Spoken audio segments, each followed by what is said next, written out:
Ya teman-teman, kemarin banyak yang bertanya dengan video saya sebelumnya, kenapa sih saya foto menggunakan ISO yang tinggi yaitu di 2500 tapi hasil fotonya tidak noise dan tetap tajam. Itu karena saya menggunakan kamera full frame teman-teman, yaitu Canon EOS RP. Jadi keuntungan kita menggunakan kamera full frame adalah yang pertama teman-teman ya, kita akan mendapatkan field of view yang lebih lebar. Jadi kalau kita menggunakan lensa 35mm, dia akan lebar banget teman-teman. Tapi kalau lensa tersebut kita pasangkan di kamera APS-C, dia akan tercrop atau biasa disebut dengan crop factor. Jadi dia akan lebih kecil gitu, tidak selebar kita menggunakan kamera full frame. Itu keuntungan yang pertama.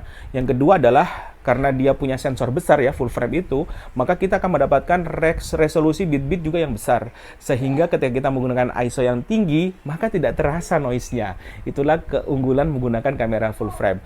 Mungkin bisa diibaratkan kalau di full frame kita menggunakan ISO 2500 misalkan ya, maka di APS-C itu dia setara dengan ISO 1000. Jadi lebih tereduksi gitu teman-teman ya. Terus yang kedua adalah kalau kita menggunakan full frame, itu kita akan mendapatkan efek bokeh atau efek blur ya. Kalau misalnya kita ingin foto bokeh, itu yang lebih bagus teman-teman. Contoh misalkan saya menggunakan lensa 35mm dengan f2, sekian, maka hasil bokehnya seperti ini. Namun kalau lensa itu kita pasangkan dengan APS-C, dia akan seperti ini hasilnya teman-teman. Bokehnya tidak terasa. Nah, gimana biar APS-C ini biar sama hasilnya dengan di full frame? Maka untuk menyeimbangkan lensa 35mm, kita ganti dengan misalkan lensa 24mm ya, atau di bawahnya, dengan tentunya akan berpengaruh di diafragma yang lebih besar. Kita harus butuh yang di 1, sekian. Tentunya kita harus mudah lagi ya untuk lensa APS-C kita. Tapi menurut saya apapun yang kalian punya maksimalkan.